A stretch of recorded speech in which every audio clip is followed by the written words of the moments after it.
समोर येऊन बसा.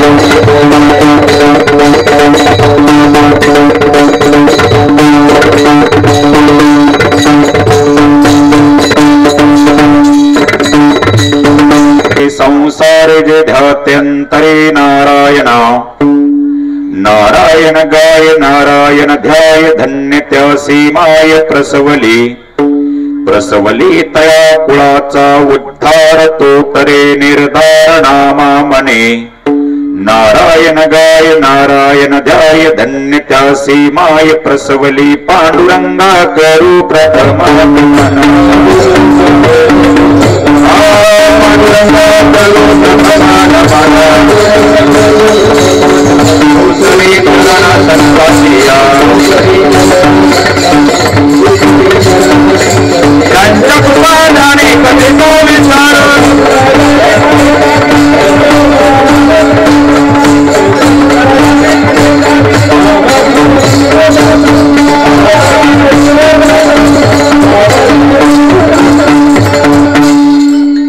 ज्ञानेश्वरा करुणाकरा दयाळा तुमचा अनुग्रह धरो पावन झालो चराचरी मी कळा कुसरी काही चरीने बोलतो वाचण्याते भाविका प्रथम नमनुकृगणाता उमाशंकराच्या सुता चरणावरी ठेवणी माता साष्टांगे आता दंडवत दुसरी बंधू सारजा चतुर्णाची आत्मजा वाक्सिद्धी पावे सहजा चरण वजा दंडवत आता वंदो देव ब्राह्मण ज्यांचे पुण्य पावन प्रसन्न होती स्रोत जनतया मादंडवत आता वंदू साधू सज्जन नित्य हरिजान विठ्ठल नाम उच्चार तया मादंडवत आता नमुरंग भूमिका कीर्तनी उभे होते लोका टाळ मृदंग श्रोते देखा त्या माझे दंडवत ऐसन मन करुणे सकळा हरिकथा बोले बोपड्या बोला ज्ञानण्या पुल्या बाळ चालवे सकळा नामामने विठ्ठल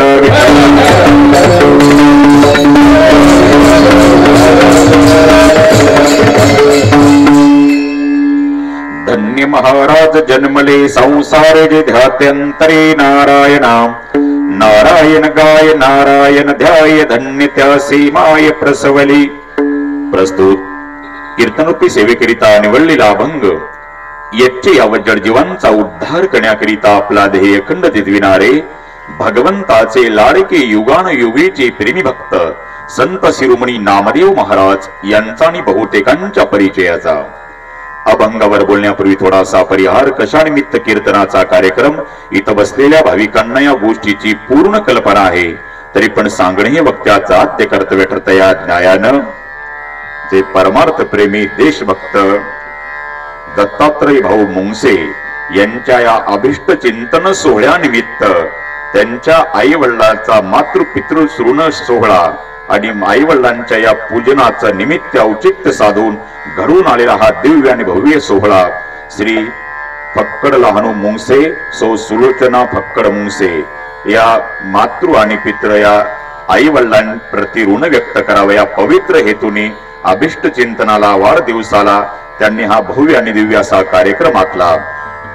पंचकोचीतील सगळी आजी माजी सैनिक गायक वादक भजनी मंडळी गावातील सर्व ग्रामस्थ तरुण मंडळी कडूस सौ मनीषा मुकिंदा श्री मुकिंदा फक्कड मुंगसे सो जय श्री दत्तात्रय फक्कड मुंगसे सो संगीता रावसाहेब श्री रावसाहेब अहिलाजी गट, सो मंदा काशीनाथ, श्री काशीनाथ मारुती नवलेसरो, प्रियंका तेजस, श्री तेजस परशुराम पुजारी नाथ, भरत सुवर्णा, पूनम, शुभम, वैष्णवी, श्रद्धा, प्रिया, कृष्णा, साई.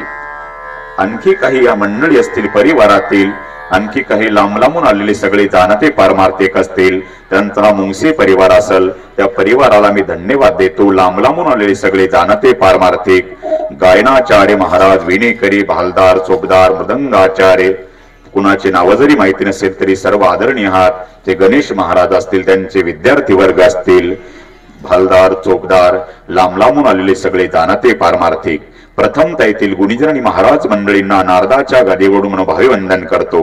आणि वैयक्तिक एकेकाला वंदन केल्यापेक्षा मस्तके हे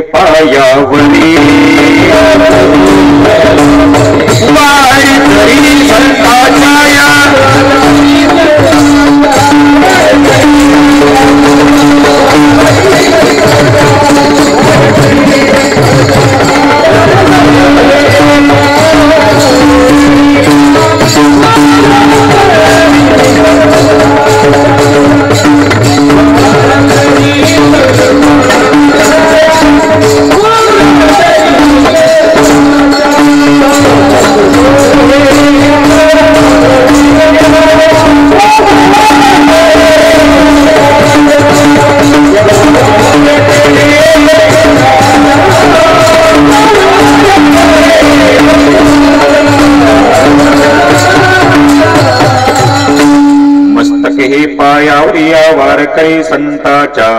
गाणारे गंधर्व आहेत तर वाजवणारे इंद्र आहेत. तुम्ही जनकासारखे अष्टावक्रासारखे विद्वान श्रोते आहात, पण आता मी शुकाचार्य नाही, आता सकाळच्या काकड्यापर्यंत भागवून घ्या. इतका नाही उशीर करणार मी, नाही का. आणि माझा परिचय तर सगळ्यांना माहिती, पत्रिकेवर छापलेला आहे. आणि माणसं युट्यूबला ही कीर्तन चालतच असतात. आणि माझे टीव्हीलाही फार 200-250 वेळेस कीर्तन आले. जी टॉकीज चॅनल, मायबोली, शेमारो मराठी, जेवढे सगळ्या चॅनलला आले. पण मी माझा परिचय सांगत असून ऐकण्यासारखा आमचा परिचय बरं का. आम्ही आहोत थोरात, पण आमचं होतं थोडा आप स्वरात. हे मंडळी आहेत स्वरात, तुम्ही पडू नका घोरात. आपलं कीर्तन नाही कोणाच्या घरात का दारात, आपलं भगवंताच्या दरबारात. टाळ्या वाजवता पटला तर, नाहीतर येसाल रागाच्या भरात, म्हणसाल तोंडावर परात, किंवा काढसाल गावानवरात. पण भगवंताच्या कृपेनं होऊन जाईल जोरात. विठ्ठल विठ्ठल. जर का कीर्तन पटत असेल बोलवा तुमच्या पण परिसरात, नाहीतर घालसाल तिकडे पोरा सोरात. विठ्ठल विठ्ठल. आणि त्यात आमचे दोन्ही जीवलग देशबंधू मुकीन भाऊ मुंगसे, दत्तात्रय भाऊ मुंगसे, या दोन्ही बंधूंमुळे ही तुमची माझी पहिलीच झाली भेट. आणि त्यात मी कीर्तनही करणार नाही लेट, उघडतो माझ्या बुद्धीचं गेट. कारण की आत्ताच्या युगात चालतं नेट, म्हणून अभंगावर येतो थेट. विठ्ठल विठ्ठल.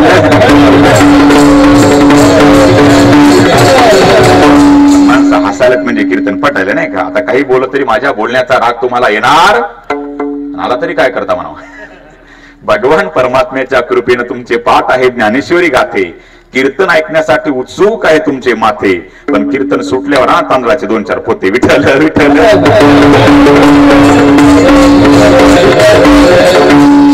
अभंग नामदेव रायाचा आणि अभिष्ट चिंतनाचं औचित्य साधून आजचं आपलं कीर्तन आहे बघा. आमच्या दत्तात्रय भावांचा अभिष्ट चिंतन सोहळा आहे बघा. वाढदिवस, हॅपी बर्थडे सगळे शब्द पाठ आहेत.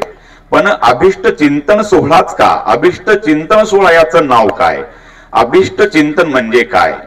माणूस आपलं ठराविक आयुष्य हे जगत असतो, पण त्या ठराविक आयुष्यामध्ये आपल्याकडून काही अनिष्ट घडू नये म्हणून त्या ज्यांचा अभिष्ट चिंतन सोहळा आहे त्यांच्यावर त्यांच्या जीवापाड प्रेम करणाऱ्या मंडळींनी इष्ट देवतेकडे केलेली प्रार्थना, त्यालाच म्हणतात अभिष्ट चिंतन सोहळा.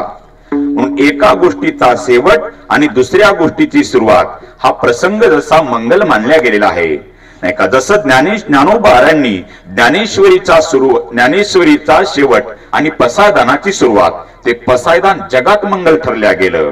जसं लग्न सोहळ्यामध्ये ब्रह्मचारी आश्रमाचा शेवट आणि गृहस्थ आश्रमाची सुरुवात, तो प्रसंग सुद्धा मंगल मानला गेलेला आहे. तसं आज नाही का त्यांचं पहिल्या वर्षाचं ज्यांचं जे काय सध्या वय आहे, त्या पहिल्या वर्षाचा त्यांचा शेवट आणि नवीन वर्षाची सुरुवात, म्हणजे एकाचा शेवट आणि दुसऱ्याची सुरुवात, या औचित्य साधून हा अभिष्ट चिंतन सोहळा ठेवलेला आहे. आणि अभिष्ट चिंतन सोहळ्यानिमित्त त्यांच्या आई वडिलांचा मातृ पितृ पूजन ऋण सोहळा, ऋण तर व्यक्त होऊच शकत नाही का. नाहीतर आपण बघतो आई वडील गेल्यावर किती थाटात तेरवी करतात आणि किती मोठा महाराज आणतात गेल्यावर, पण जिवंत असताना आई वडिलांचा मातृ पितृ पूजन सोहळा कोणी करावा हे जर आदर्श ठेवला या गावात या दोन बंधूंनी, जोरदार टाळ्या वाजवायच्या करता. गेल्यावर कुणीही तेरवी ठेवतं, काही कार्यक्रम ठेवतो बघा, पण जिवंत असताना आई वडिलां याची देही याची डोळा नाही का, भोगमुक्तीचा सोहळा या उक्तीप्रमाणे स्वनेका त्यांच्या डोळ्यासमोर वैभव बघायला भेटलं. मग खऱ्या अर्थानं दोन्ही मुलंही भाग्यवान आहेत, त्यांचा परिवार नातेगोते भाग्यवान आहेत, यात नवल नाही. मायबाप पण तितकेच भाग्यवान आहेत बघा. एकामुळे एकाला शोभा असते. नाहीतर बघा, विचार करण्यासारखी गोष्ट आहे. आताच्या काळात जर विचार केला तर माय बापाला मुलं मानत नाहीत, पण हा आदर्श जर मी एवढा महाराष्ट्रभर फिरतो, स्वतःच्या अभिष्ट चिंतन वाढदिवसानिमित्त माणसं कीर्तन ठेवतात, पण आई वडिलाचं नाव पुढं आपला अभिष्ट चिंतन सोहळा आणि मोठेपणा आई वडिलाचा, हा आदर्श मी पहिल्यांदा या दोन्ही देशभक्ताकडून बघायला भेटला बघा. म्हणून त्यांचा हा उत्कृष्ट असा सोहळा, भागवा भागवी नाही, काट कसर नाही, उत्कृष्ट असा हा मंडप डेकोरेशन आणि गोड अशी साऊंड शिट्टी मला दादा करता जोरदार मनातून टाळ्या वाजवा खणखणीत. माझा एवढ्या लांबचा 500 किलोमीटरचा तुम्ही सीन भागवला. गोड असे साऊंड सिस्टीम, मंडप डेकोरेशन, उत्कृष्ट असे गायक वादक महाराज मंडळी परिसरातील. आणि इथं आल्यावर वाटत नाही मी कडोस मध्ये आलो. इथं पाऊल टाकल्याबरोबर असं वाटलं मी प्रभू रामचंद्राच्या अयोध्येमध्ये आलो. इतकं उत्कृष्ट नियोजन केलं. मी आल्यावर बघितलं, असं वाटलं मला की ढोक महाराजांचं रामायणच चालू व्हावं, कारण की मी ढोक महाराजांसोबत भरपूर रामायण फिरले बघा. नाहीतर विचार इथं आलेल्या प्रत्येक भाविकाला असं वाटतं पाऊल टाकल्याबरोबर की अयोध्येमध्ये आलो. एखाद्या श्रीमंत बापानं आपल्या एकुलत्या एक लाडक्या लेकीचं लग्न जसं ऐश्वर्यात लावावं, तेवढ्याच थाटाने या दोन्ही बंधूंनी आपल्या आई वडिलांचा पितृपुत्र आई वडिलांचा हा मोठा सोहळा तेवढ्या थाटा संपन्न करत आहात. म्हणून त्या परिवाराला मी धन्यवाद देतोच, पण त्या परिवाराच्या निमंत्रणाचा मान राखून तुम्हीही लांबून येऊन या कार्यक्रमाचं सौंदर्य वाढवलं. आलेल्या श्रोते मायबापालाही त्यांच्या मुंसे परिवारातर्फे मी तुम्हाला धन्यवाद देतो. विठ्ठल विठ्ठल.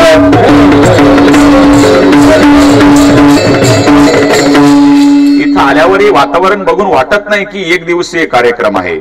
असं वाटतं की यांनी आपल्या आई वडिलांच्या या सोहळ्यानिमित्त अखंड हरिनाम सप्ताह ठेवला असावा आणि त्यातला या बुवाचा काल्याचा दिवस असावा. इतकं उत्कृष्ट नियोजन या परिवाराला केलं. म्हणून परिवाराकरता जोरदार टाळ्या वाजवा परत एकदा. विठ्ठल विठ्ठल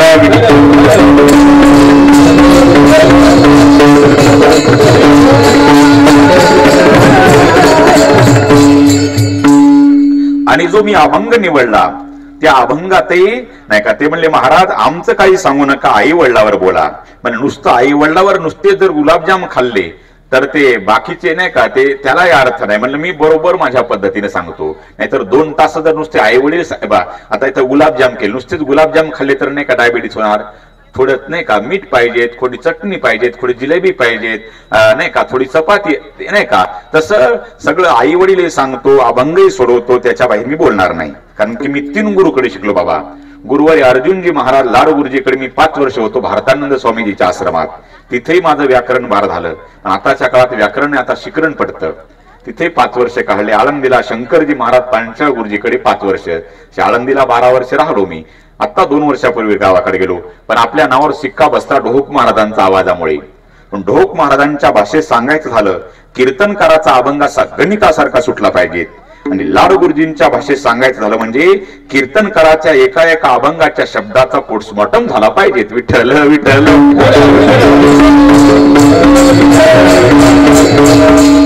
अभंग नामदेवरायाचा, ज्या तुमचं जशी निळोबारायांची भूमी आहे, जशी आळंदी भूमी नाही का ज्ञानोबारायांची, तसं संत शिरोमणी नामदेवरायाचं जन्मस्थळ म्हणजे आमच्या इकडे हिंगोली जिल्ह्यात संत शिरोमणी नामदेव महाराज नरसी देवस्थान, तिथंच माझं गाव आहे. म्हणून अभंगही मी नामदेवरायाचाच निवडला आणि समर्पक निवडला नाही का. धन्य महाराज जन्मले संसारी नाही का. या अभंग सरळ सरळ सोपा आहे बघा. या अभंगातून संत शिरोमणी नामदेवराय आणि अभंगाचा बघा अर्थ लावण्याचं स्वातंत्र्य प्रत्येकाला आहे. हाच अभंग दुसऱ्या कीर्तनकारानं घेतला, त्याच्या बुद्धीच्या लेवलनं तो तसा अर्थ लावल, तसं माझ्या बुद्धीने मी अभंगाचा अर्थ लावण्याचा प्रयत्न करतो.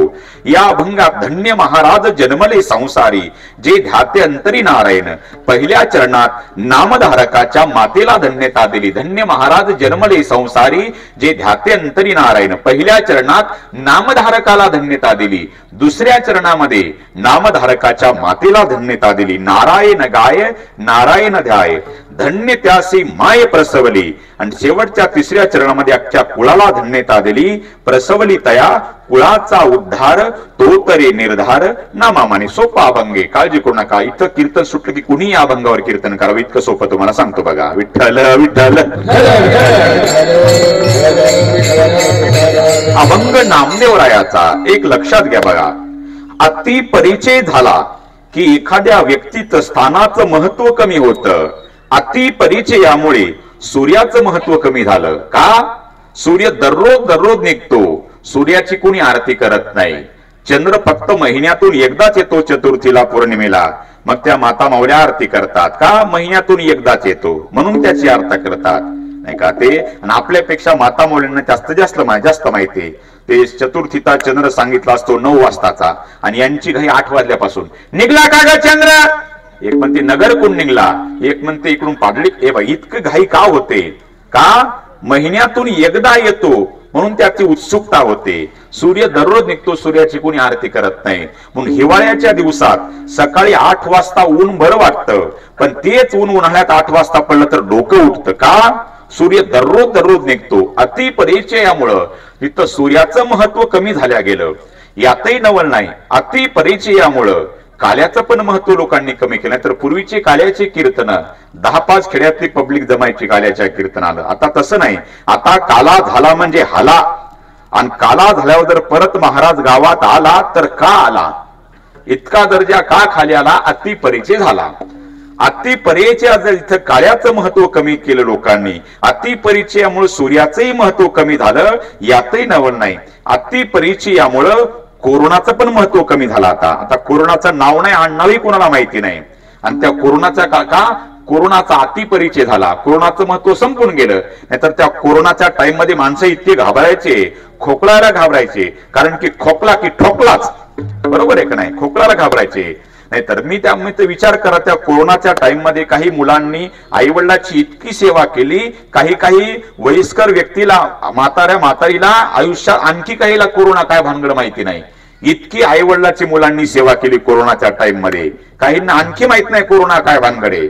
मी तिकडे बीडला गेलतो, माझं जी टॉकीजला कीर्तन होतं, आणि उग विनोदात हसत गावठी भाषेत म्हटलं मी त्या आजीला, आजी तुमच्या सुनाला कोरोना झाला. कोरोना. त्या आजीला कोरोना काय भानगडच माहित नव्हती. गणेश महाराज, ती आजी म्हणली, माय महाराज देवांना चांगले केलं.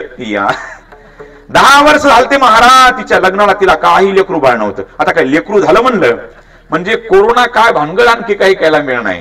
पण अति परिचयामुळे जिथे कोरोनाचं, सूर्याचं, काल्याचं महत्व कमी झालं, यातही नवल नाही. अति परिचयामुळं जावयाचं पण महत्व कमी झालं. पण जावाई लांबचा असावा आणि 4-2 वर्षानंतर गावात येणारा असावा.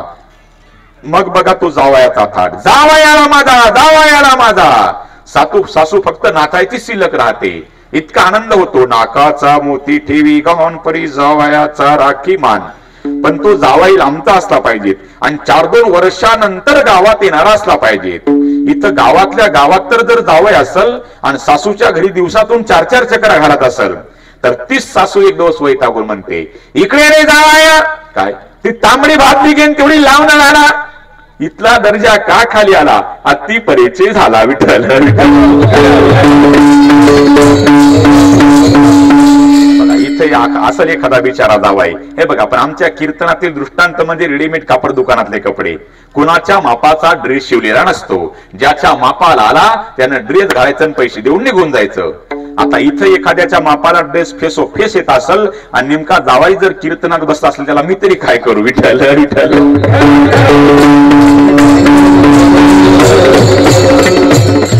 अति परिचयामुळं जावयाचं, कोरोनाचं, सूर्याचं महत्व कमी झालं, यातही नवल नाही. अति परिचयामुळं छत्रपती शिवाजी महाराजांचं पण महत्व कमी केलं लोकांनी. तर काही माणसं म्हणतील का महाराज अवाख्या जगानं शिवाजी राजाला डोक्यावर घेतलं आणि तुम्ही म्हणता महत्व कमी आपण केलं. नाहीतर तुम्हाला मी पुरावे देतो बघा. विचार म्हणून असं महाराष्ट्रात असं एकही गाव नाही की जिथं छत्रपती शिवाजी महाराजांच्या नावानं एखादा तरी चौक म्हणा गल्ली म्हणा महाराष्ट्रात गल्ली कुठंतरी आहे बरं का.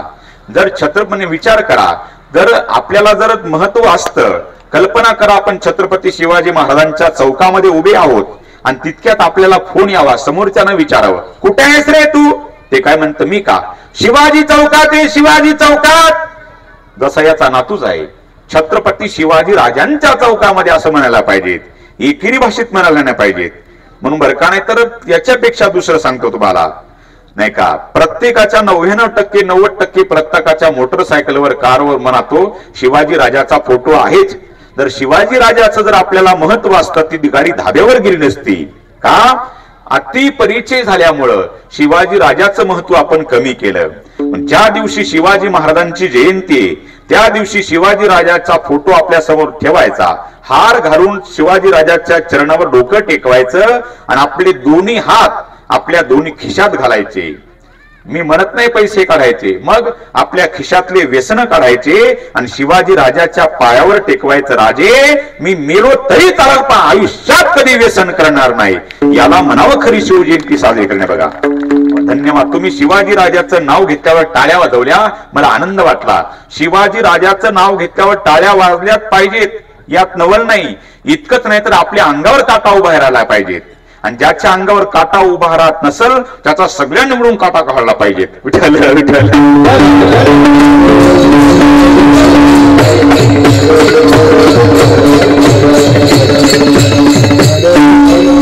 विचार करण्यासारखी गोष्ट दादा. शिवाजी राजाचा विचार करा. म्हणून 33 कोटी देवाचे अब्जावधी मंदिर आहेत पण एकही मंदिर नसताना प्रत्येकाच्या अंतःकरणात ज्या राजानं मंदिर केलं तो राजा म्हणजे छत्रपती शिवाजी राजा आहे बघा. नाहीतर माणसं म्हणतात का हो महाराज जो तो कीर्तनकार तो शिवाजी महाराज शिवाजी महाराज शिवाजी महाराज. तुम्हा महाराज लोकांना दुसरं काय सांगायला नाही का. शिवाजी महाराज काय देव होता का. अरे शिवाजी महाराज देव नव्हता पण शिवाजी महाराजांमुळं आज आपल्याला देवळातला देव बघायला भेटला आपल्याला. विचार कर. नाहीतर माणसं म्हणतात का हो महाराज कोणी महाराज सांगतात की शिवजयंती 19 फेब्रुवारीला साजरी करा कोणी म्हणतं 23 मार्चला साजरी करा आणि कोणी 3 तारीख सांगतं. मग शिवाजी राजे काय 3दा जन्माला आले होते का. मग आम्ही जयंती कशी साजरी करायची.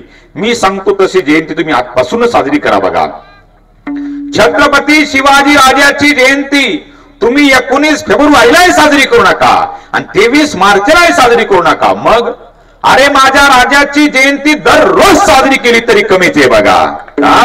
शिवाजी राजासारखा राजा नाही बरं का. म्हणून हे नावं कशी जोडल्या गेलेत बघा. छत्रपती म्हटलं की शिवाजी महाराज, धर्मवीर म्हटलं की छत्रपती संभाजी महाराज, पुण्यश्लोक म्हटलं की अहिल्यादेवी होळकर. या पदव्या काय फुकट भेटत नाही बघा. याच्याकरता झिजावं लागतं. अनाथाची माय म्हटलं की सिंधुताई सपकाळ. ज्ञानोबाऱ्यांनंतर अनाथाची माय जर संबोधल्या गेलं तर सिंधुताई सपकाळांना. पण याच्याकरता झिजावं लागतं. गान सम्राज्ञी म्हटलं की लता दिदी मंगेशकर नाही का.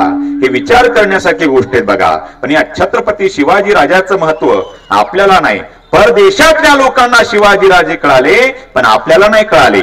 म्हणून व्हिएतनाम एक छोटस राष्ट्र आणि त्या व्हिएतनाम सोबत अमेरिकेने चक्क 20 वर्ष झुंज खेळली आणि 20 वर्ष झुंज खेळल्याच्या नंतर अमेरिकेचा पराजय झाला आणि व्हिएतनाम नावाच्या देशाचा राष्ट्राचा विजय झाला. आणि काही मीडियावाले पत्रकार कॅमेऱ्यावाले मंडळी गेले व्हिएतनामच्या राष्ट्राध्यक्षाकडे आणि विचारलं का हो नमस्कार केला. मी सांगितलं का सध्याच्या घडीला जर विचार केला जगाच्या नकाशामध्ये तुमच्या व्हिएतनाम नावाच्या देशाचं नाव जगाच्या नकाशात गाजत आहे झळकत आहे.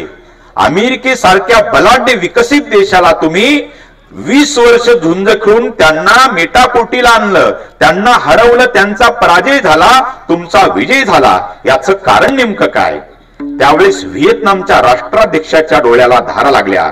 अरे काय सांगू तुम्हाला, आम्हाला सुद्धा असं वाटत होतं काही मिनिटांमध्ये काही सेकंदामध्ये आमचा व्हिएतनाम नावाचा देश अमेरिकेमध्ये विलीन होणार, आम्ही चकित झालं, नेमकं करावं काय, डोक्याला हात लावून बसलो होतो आम्ही.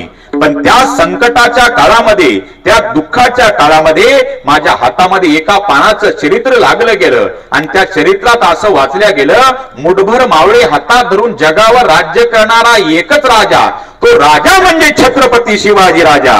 त्या शिवाजी राजाचं चरित्र वाचलं आणि आम्ही आज इथपर्यंत आलो. असं झाल्यानंतर काही दिवसानंतर ते व्हिएतनामचे राष्ट्राध्यक्ष गेले विचारे आणि तिथल्या महिला राष्ट्राध्यक्ष आपल्या भारतात आल्या, महाराष्ट्रात आल्या आणि विचारलं काही मंडळींना, का हो इथं छत्रपती शिवाजी राजांची समाधी कुठे आहे? तर हे त्याच्या तोंडाकडे बघत होतं, ते त्याच्या तोंडाकडे बघत होतं. शेवटी तिलाच म्हणावं लागलं, रायगड तुमच्या भारतात महाराष्ट्रातच आहे ना, चला रायगडवर घेऊन. रायगडवर घेऊन गेले मंडळी. झालं काय, व्हिएतनामच्या महिला राष्ट्राध्यक्ष शिवाजी राजाच्या त्या समाधीवर त्या माय माऊलींना डोकं टेकवलं आणि जे अश्रूच्या धारा लागल्या थांबायला तयार नाहीत. इतक्या रडतात.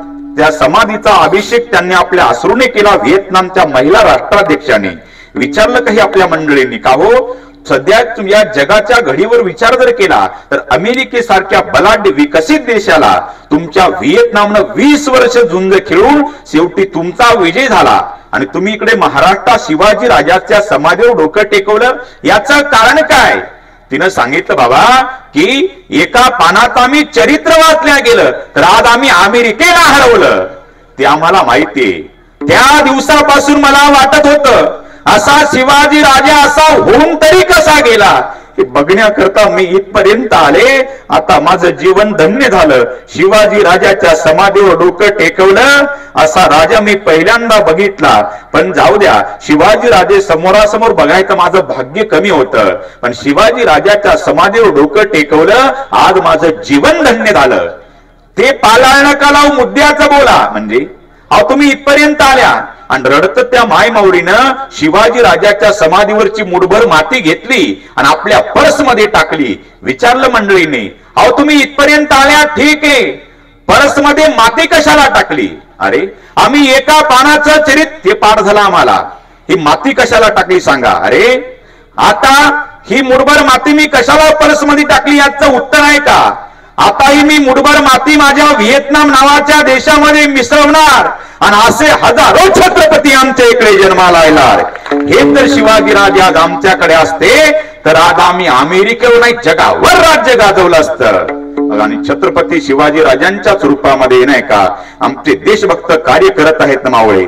आणि आमचे राजू सर पवार यांचे हे सगळे देशभक्त अकॅडमीच आले बघा. जोरदार टाळ्या वाजवा विद्यार्थ्यांकरता. बसा इकडे, या साईड बसा. राजू भाऊ या समोर या, पुढे या. जोरदार टाळ्या वाजवा विद्यार्थ्यांकरता बघा. आम्हाला देशभक्तीचा जरा जास्त वेळ असल्यामुळे नाही का आमच्या कीर्तनाला भजनी मंडळ कदाचित नसेल कधी कधी, पण फौजी असतातच माझ्या दोन समोर नाही का. पण आम्हाला बंदूक सांभाळायची गरज नाही का, आमच्या सोबतच फौजी आहेत. विठ्ठल विठ्ठल.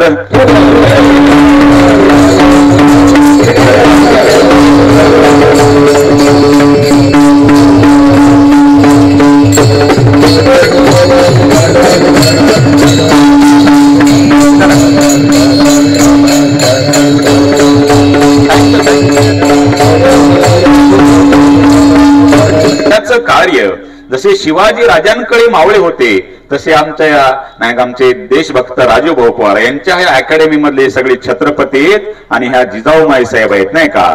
खऱ्या अर्थाने या झाशीची राणीचं कार्य ह्या अकॅडमीतले विद्यार्थी बघा. आज खऱ्या अर्थाने याची गरज आहे. हरिभक्ती सोबत देशभक्तीची सुद्धा गरज आहे. इकडे आमचे हरिभक्त आणि इकडे देशभक्तांची आज सांगड आहे बघा. विठ्ठल विठ्ठल.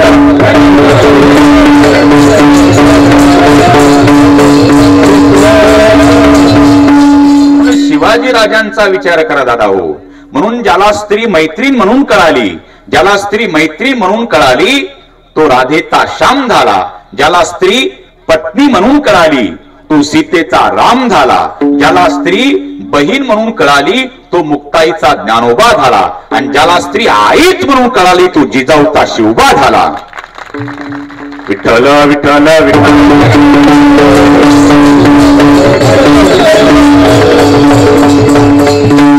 म्हणल्या जातं बघा, थोडासा विकू द्या. एकच राजा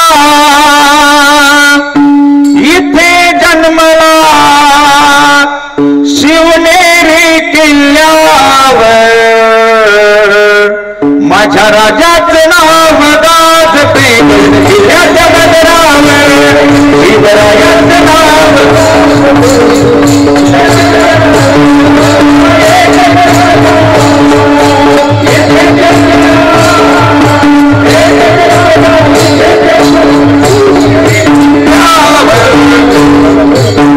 छत्रपती शिवाजी महाराज की.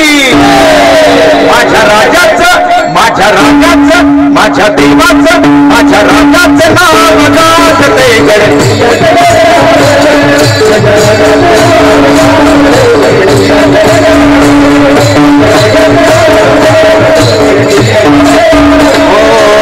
सुंदर स्वराज्य निर्माण केले तलवारीच्या धारेवर.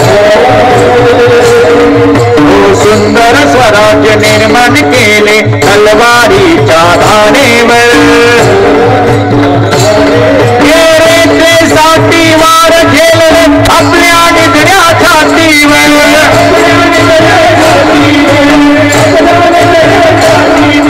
प्राणपणाने लढले मावळे. ताळी ताळी हा ताळी हे गावा. हा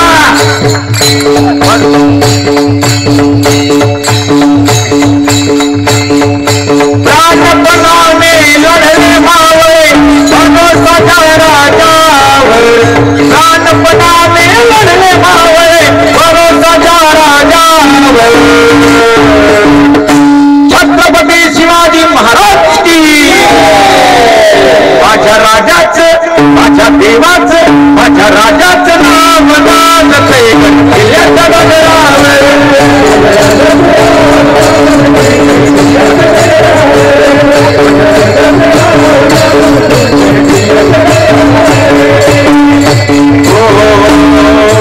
आठवण येते मना मनातून भगवानेच्या दिसल्यावर. आठवण येते मना मनातून भगवानेच्या दिसल्यावर.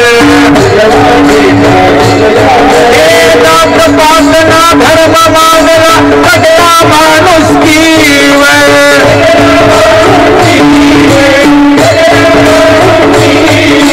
पुन्हा जन्म घ्या. ताळी ताळी ताळी. पुन्हा जन्म घ्या इच्छा शिव भक्ताच्या हृदयावर.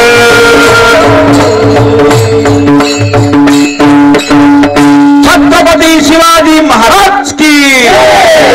माझ्या राजाचं, माझ्या देवाचं, माझ्या राजाचं नाव गाजते किल्ल्याच्या गजरावर. शिवरायाचं नाव.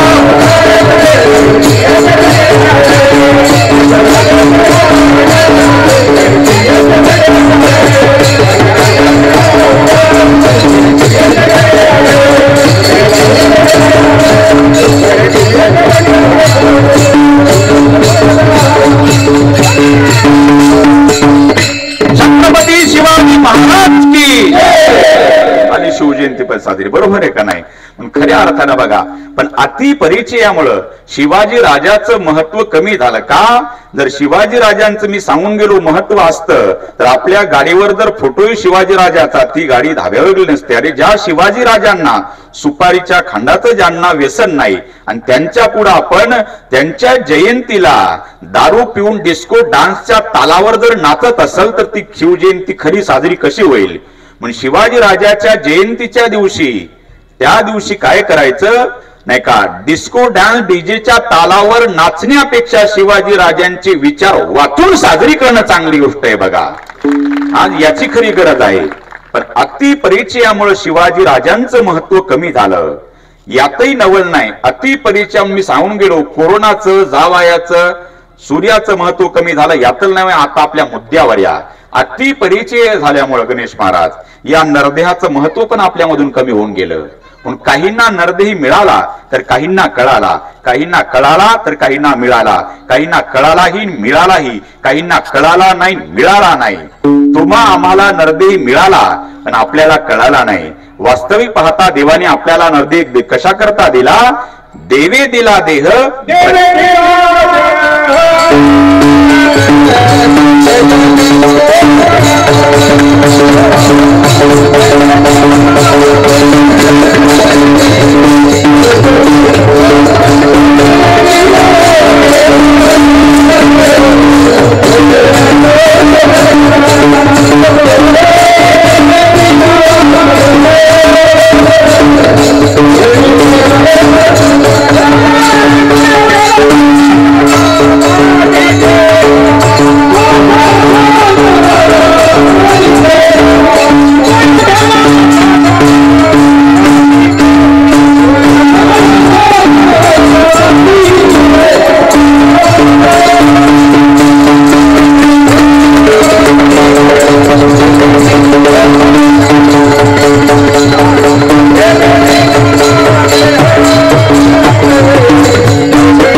भोजना गोमटा नाही, भजना गोमटा.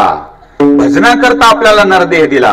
म्हणून चष्म्या करता डोळे का डोळ्या करता चष्मा, टोपी करता डोकं का डोक्या करता टोपी, पाया करता जोडे का जोड्या करता पाय, माणसा करता सदरा का सदऱ्या करता माणूस. अज्ञानही माणूस डोळे दाखवून सांगाल, महाराज चष्म्या करता डोळे नाही, डोळ्या करता चष्मा आहे. टोपी करता डोकं नाही, डोक्या करता टोपी आहे. सदऱ्या करता माणूस नाही, माणसा करता सदरा आहे. तसं जोड्या करता पाय नाही, पाया करता जोड्या आहेत. तसं देहा करता परमार्थ नाही तर परमार्था करता आपला देह आहे. देवी दिला देह भजना गोमटा, पण तो या झाला फाटा बाधिकेचा. नाही का? आपल्याला नरदेह मिळाला पण आपल्याला कळाला नाही. जनावराला नरदेह मिळाला नाही आणि कळाला नाही. का कुठं बघितलं? 4-2 म्हशी, गायी, गाढवं, कुत्रे आले आणि भजन केलं. गाढवं धाब्यावर जातील, मी गाढवाच म्हणतो बरं का, पण नाही का, म्हणून त्यांना नरदेह मिळाला नाही आणि कळाला नाही. आपल्याला मिळाला, आपल्याला कळाला नाही. देवतादिकांना नरदेह कळाला पण त्यांना मिळाला नाही. म्हणून स्वर्गीची अमर इच्छिता ती देवा, मृत्यूलोकी व्हावा जन्म आमा. देवतादिकांना कळाला पण त्यांना मिळाला नाही. फक्त साधू संतांना हा नरदेह मिळालाही आणि कळालाही. म्हणून साधू संत छाती ठोकपणे सांगतात, धन्य मी जन्म आलो, धन्य मी जन्म आलो.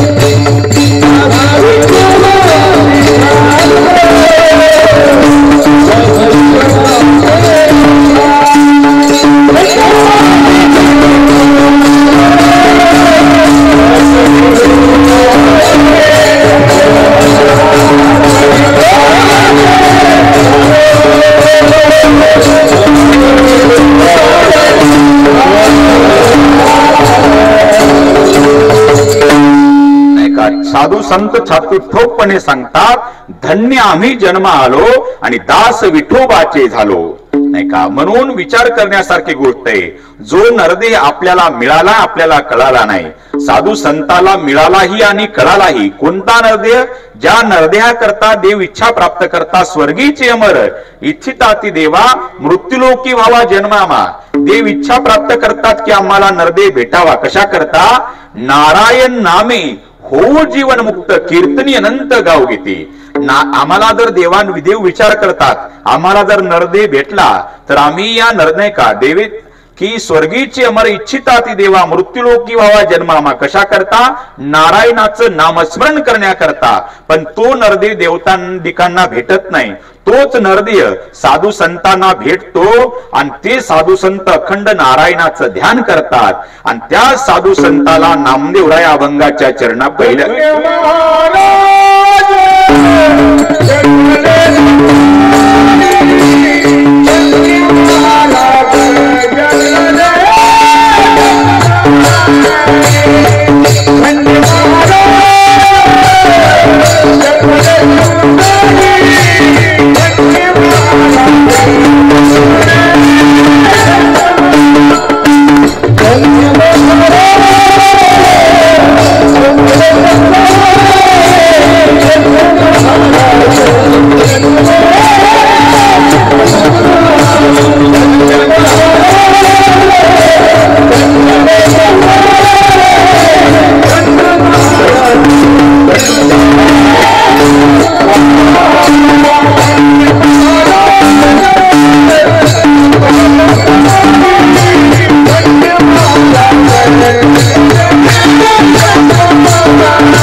जन्मले संसारी जे ध्याते अंतरी नारायण. त्यांचा जन्म धन्य जे अखंड नारायणाचं ध्यान करतात. नामधारकाला धन्यता देतात यात नवल नाही. धन्य त्याची माय प्रसावणी धन्य त्याची माय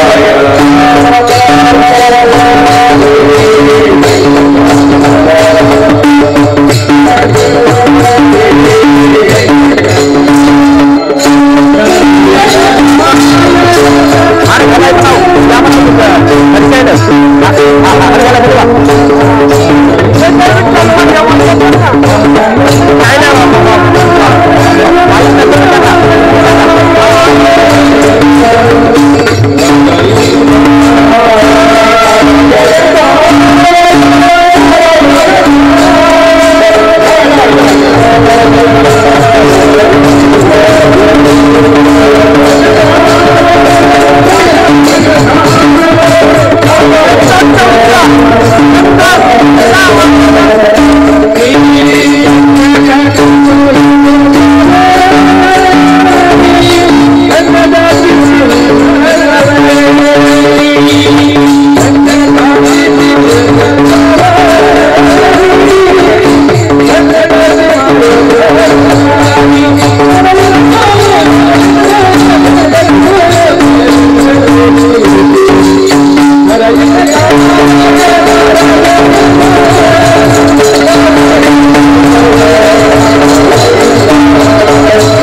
नियमाप्रमाणे सगळ्यांनी आपले हात वर करा, मोठ्या प्रेमाने आपल्याला विठोबाराई नाही विठोबा रखमाई भजन करायचंय, हार घालायचे नाही का?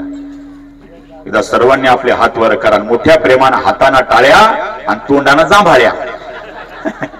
विठोबा रखुमा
चालू विठोबा रखुमाई म्हटलं गिळतात काय केलं नाही का?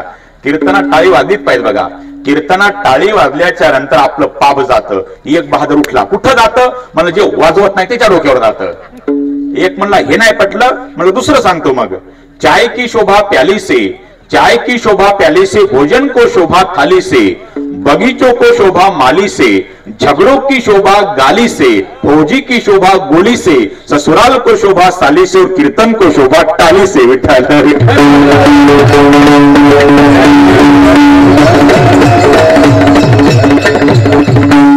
संस्कारातले पाहिजे बाबा नाही का? इथं तरी आपल्या भागात परमार्थ बघा आळंदीमुळं.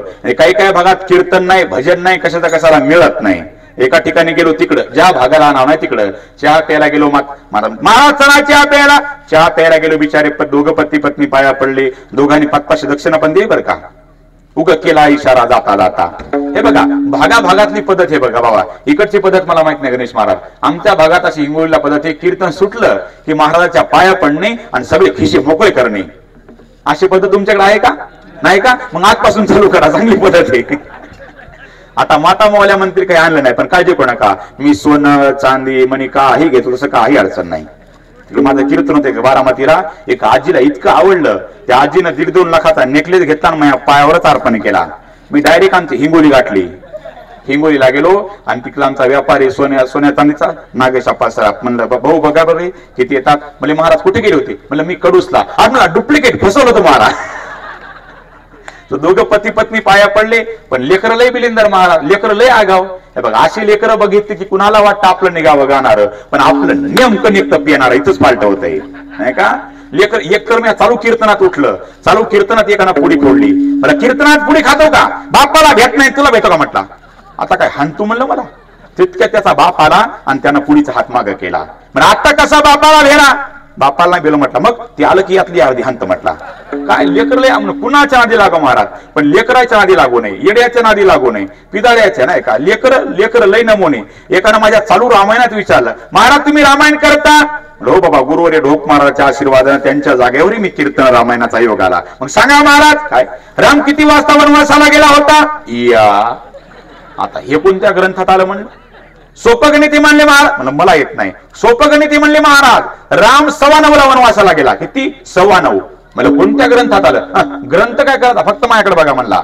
वनवास उलट वाचा म्हटला. 9:15 जमलं म्हणलं. आता इतकी लेकर नमुने म्हणून लेकराच्या नादी लागू नये महाराज. लेकर लय आगाव, कुणाच्या नादी लागाव, पण लेकराच्या नादी लागू नये नाही का. लेकर आता बघा इतके गोड भजन म्हणतात बघा लेकर. ही अकॅडमीतले नाही का असे संस्कारानं श्रीमंत असतात. काही ठिकाणी लेकर लय आगाव. नाहीतर बघा ते आई म्हणते पड पाया. मी नाही बाप, अरे पड महाराज हिंगोलीहून आलाय, पड पाया आलाय. मावशी कोणत्या शाळेत शिकल्या? महाराज मी इंग्लिश स्कूल. म्हणलं सांग बरं, फॉर म्हण येडी बाबोळ. आता आईला संस्कार नाही, लेकर लागतील का? त्या लॉकडाऊनच्या काळात लेकर नाही, माणसं बिघडले होते, ते कामच नव्हतं. ते मोबाईल 2GB नेट सकाळी 10 वाजता संपायचं. ते आमच्या इकडे तिकडे अकोला केळकर हॉस्पिटल आहे, एकूण पुण्याहून येडे भरले तिकडले, आमच्या इकडलेच होते, तुमच्या इकडले नाही, तिकडले नाही का. ते 50 येडे भरले विमानात. विमान नागपूरला उतरणार होतं, पण त्यातलं एक येड विमानानं दणादण उड्या मारत होतं. विमानाने उडी मारत मारत कोणाकडे गेलं माहितीये का? ते असतं ना विमान चालवणार, त्याला काय म्हणतात? हेल्मेट. कोण म्हणलं? पायलट म्हणतात. पायलट, हेल्मेट नाही. त्या पायलट कडे गेलं येड, म्हणलं मामा एक चक्कर खड्यान राव. चक्कर? अरे ते काय ट्रॅक्टर आहे का स्कूटी म्हणला. पण त्याला वाटलं येड्याच्या नादी लागून. ते म्हणला ते म्हणला मागची येडी शांत कर. त्या पायलटनं सांगितलं मागची येडी शांत कर. ही येड मागं गेलं आणि 1 मिनिटात इतके शांत केले, टाचणी पडल तरी आवाज, इतके शांत केले. आणि आलं पायलट जवळ, म्हणलं आता चक्कर खेळ दे मला. तू केलं काय? म्हटला काहीच नाही केलं. अरे मग शांत कसे बसले? शांत काहीच बसले नाही म्हणला. मग झालं काय नेमकं? अरे तुझ्या जर इतकी ताकद होती तर दवाखान्याचा पैसा वाचला असता, तू केलं काय? तो म्हटला मी काहीच केलं नाही, मागं गेलो आणि सगळ्यांना म्हटलं उतरा, स्टेशन आलं. हाणल्या म्हणल्या उड्या सगळ्यांनी. विठ्ठल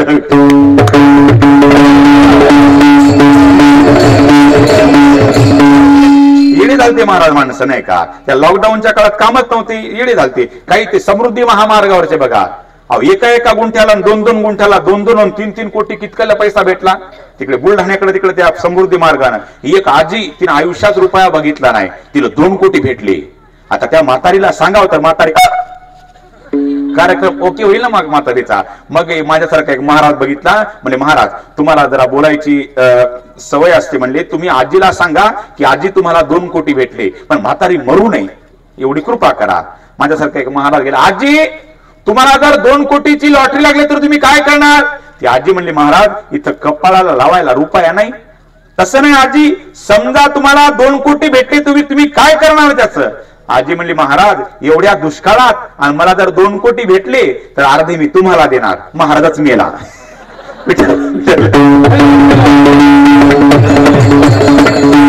असे काही मोबाईल येडे झाले, काही ते समृद्धीला पैसे भेटले येडे झाले, आणि काही लेकर असेच मोबाईल येडे झाले बघा. अशी लेकर पडतील का पाया महाराजाच्या? आई म्हणली पड पाया. मी नाही पड. इकडून तिकडून त्याच्या आईनं धरलं माझ्या पायावर बोला पुंडलिकानं असं दंदिशी आदळ. जरा जोरात आदळा, जरा तुमचा मित्र होता का रे?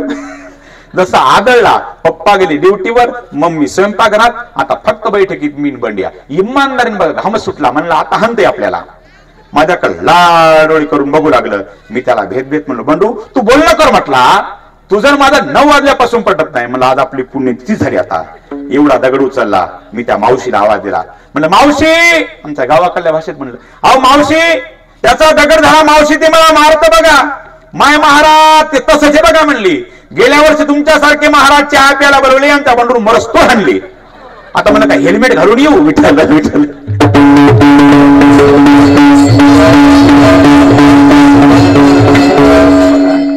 आता कसं कीर्तन, आता बरं वाटलं ना, असं हसवलं की बरं वाटतं बघा नाही का. नाहीतर कीर्तन झोपत होती तुम्ही इथली वेळ नाही का. नाही काही इथलचं बरे बघा. काही गावात देवाचं सांगा, कोण्या भूताचं सांगा. काही माणसं रुसते असे. एका गावात कीर्तनाला गेलो, हसना रडना. मला वाटलं आपलं कीर्तन फेल गेलं आपलं सगळं. पण कीर्तन सुटल्यावर कळते बैर निघलं आणि अख्खं कीर्तन त्याच्याकडे बघून केलं. म्हणून नाही का 2 तर नमुने माझी गावाकडे जायची वेळ झाली. माझ्या गाडीजवळ आले आणि हसू लागले. गाडीचा काच खाली घेतला. म्हणलं काय झालं? म्हणजे महाराज तुमच्या कीर्तनाचा जोक मला आता कळला. मला बरा लवकर कळला. विठ्ठल विठ्ठल.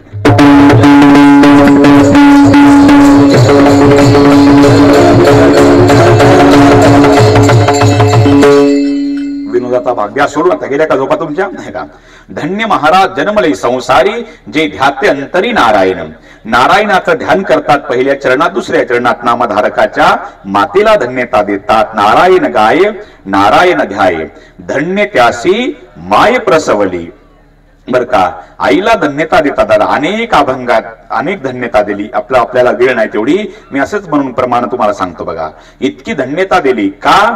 धन्यता देण्यासारखं पात्र आई वडिलांचं आहे. आई वडिला इतकं कोणी जगात पात्र मोठं नाही. देवापेक्षाही पात्र मोठं. देव प्रत्येकाच्या घरी काळजी घ्यायला स्वतः जाऊ शकत नाही. म्हणून आई वडिलाच्या रूपानं देव आपल्या घरी प्रत्येकाला आईवडील देतो. एक म्हणला यमाच्या रूपात बायकोला देतो का? नाही नाही, तसं डोकं लावू नको म्हणलं, स्वतंत्र काय कोणी डोकं लावायला सांगता येत नाही. म्हणून धन्यता ही मायबापाला आहे. का? कर्तबगार पुरुषांना किती जरी कार्य केलं, ही धन्यता मायबापाला आहे. एवढे छत्रपती शिवाजी राजे झाले, पण आज जिजामातेचं आदरानं नाव घेतल्या जातं.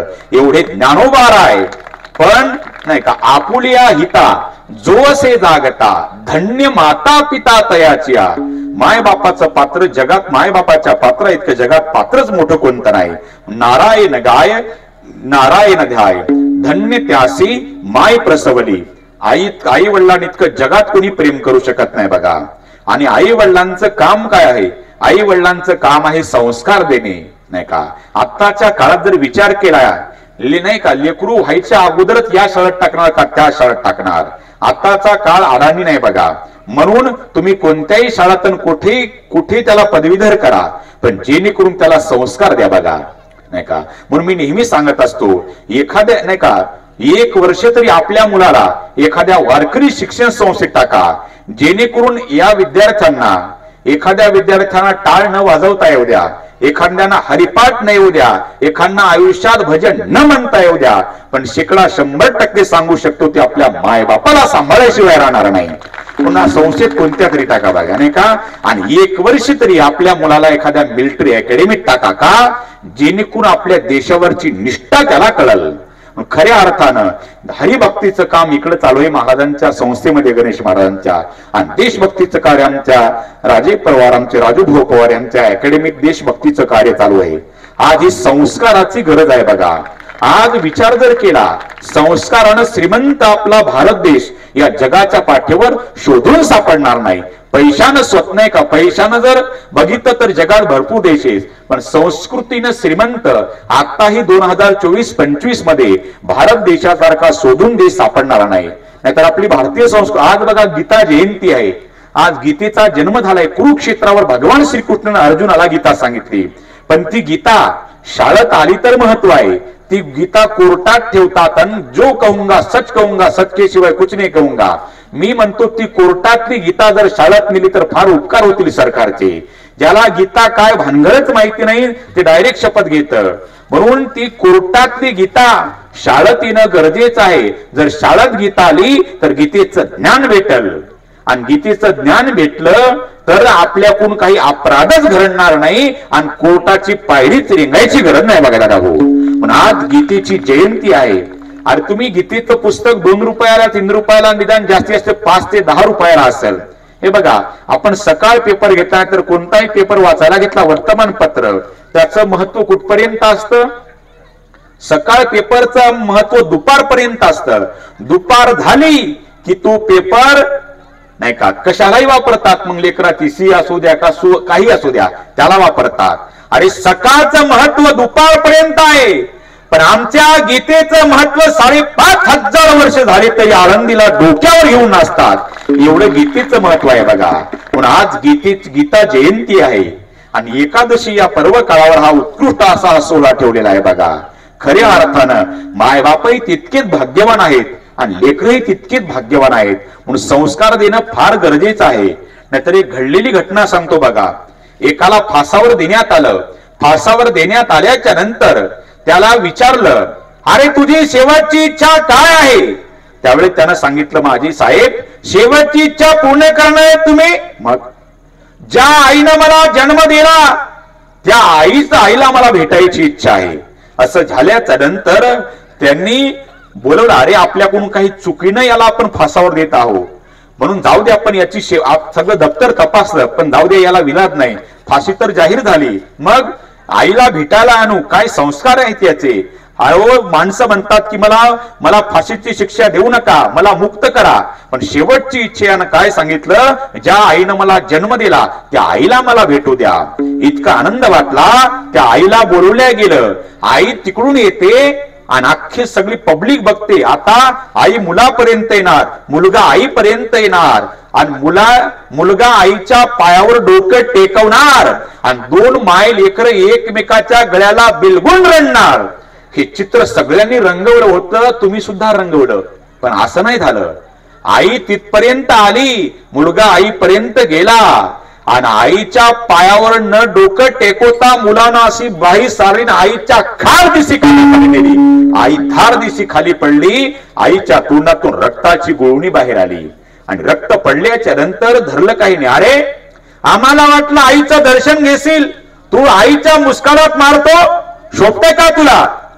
थांबा साहेब, मी माझ्या आईच्या मुस्कानात का दिली ते माझ्या आईला अगोदर विचारा. साहेब, मी शाळेमध्ये बालवाडीला जात असताना मी काय केलं? मी शाळेमध्ये बालवाडीला गेलो असताना माझ्या आईनं पहिल्याच दिवशी मी एका मित्राची शाळेतल्या पेन चोरून आणली, माझ्या आईला दाखवली. मला चोरी काय भानगडी माहिती नव्हती. मी आईला नुसती पेन दाखवली. आई, हे बघ, शाळेतल्या मित्राची मी पेन आणली. चोरी सुद्धा मला, लहान मूल म्हणजे मातीचा चिखलाचा गोळा म्हणतात, आकार द्यावा तशी मूर्ती घडे असं म्हणतात. मी पेन चोरून आणली, आईला दाखवली. आई माझी हसली. दुसऱ्या दिवशी मी वही चोरून आणली मित्राची, आईला दाखवली. आई हसत गेली. तिसऱ्या दिवशी दप्तर आणलं, मी वस्तू आईला दाखवत गेलो आणि माझी आई हसत गेली. असं करता करता साहेब एक दिवस माझ्याकडून दरोडेखोर घालून दरोडा टाकता टाकता माझ्याकडून खून झाला आणि त्या दिवशी मला फाशीची शिक्षा झाली. त्या दिवसापासून मी विचार करत होतो काय, आईला भेटायचं. मग विचार करायचं नाही का, त्या जेलर साहेबाला विचारलं, डॉक्टर नाही का, जेलर साहेब नाही का, लहानपणा माझ्या आईनं त्यावेळेस ज्या दिवशी माझ्या आईनं मी पहिलीलाच असताना पहिल्यांदाच मी शाळेतल्या मित्राची पेन चोरून आणली, ती पेन चोरल्यावर माझ्या आईला दाखवली तर माझी आई हसली. त्या माझ्या आईनं हसण्याच्या ऐवजी जेलर साहेब माझ्या मुस्कारात लावली असती तर आज मला आईच्या मुस्कारात द्यायची वेळ आली नसती आणि मला फाशीवर जायची वेळ आली नसती. हे फक्त माझ्या आईचे संस्कार कमी पडले म्हणून ही माझी परंपरा अशी चालू झाली बघा. म्हणून इथं बसलेल्या मातापितरांना सांगतो बघा, मी लेकराला संस्कार देणं फार गरजेचं आहे आणि हे कर्तव्य आई वडिलांचं आहे बघा. नाहीतर आताच्या काळात लेकर येडे राहतच नाहीत. इतकं ते लेकर डोकं पागल व्हायला इतकं लेकर शिक्षण झाले बघा. आताच्या काळात कोणीच अडाणी राहत नाही, पण संस्कारानं आपण अडाणी राहिलो आहोत बघा. म्हणून संस्कार देणे मायबापाचं कर्तव्य आणि मुलं आई वडिलाला सांभाळणं हे मुलाचं कर्तव्य बघा. अरे लहानपणापासून आई वडील आपल्याला तळहाताच्या फोडासारखं सांभाळतात आणि आपण म्हातारपणात अरे एक आई वडील 4 मुलं सांभाळू शकतात, पण चार मुलं 2 आई वडील सांभाळू शकत नाही. ही मोठी शोकांतिका आहे. आई वडिला इतकं जगात पात्र कोणतं मोठं नाही. पतिव्रते सीता, शास्त्रामध्ये गीता आणि प्रेमामध्ये माता. पण उंदीर मिळा तरी धान्याचा दाना घरात नसू द्या, पण पाठवून हात फिरवणारे मायबाप असू द्या, त्याच्या इतका जगात कोणी श्रीमंत नाही. आणि किती वैभव आपल्या घरात असू द्या आणि मायबाप नसू द्या, स्वामी तिन्ही जगाचा आई विना भिकारी. म्हणून आपल्या जीवनामध्ये आता प्रत्येकाकडे 2-2, 4-4 मोबाईल झाले, 2 लाखाचे. त्या फोनवर जर आई वडिलांचा जर फोन आला तर आई वडिलांचा फोन कधी कट करू नका. का? तो फोन काहीला 2-2, 3-3 लाखाचे मोबाईल आहेत, पण त्या फोनवर आई वडिलांची रिंगटोन कधीच वाजली नाही. का? त्यांना आई वडीलच बघायला भेटले नाही. म्हणून आईचा आणि बापाचा फोन कधी कट करू नका. तो फोन काही लोकांच्या जीवनात कधीच येत नाही. पण आई इतकं जगात पात्र मोठे दादा हो. म्हणून आई घेताना आपल्या मुलाला आपल्या कडेवर घेते. का? आईला वाटतं मी बघते ते माझ्या मुलाला बघितलं पाहिजे. पण बाप मुलाला घेताना आपल्या खांद्यावर घेतो. का?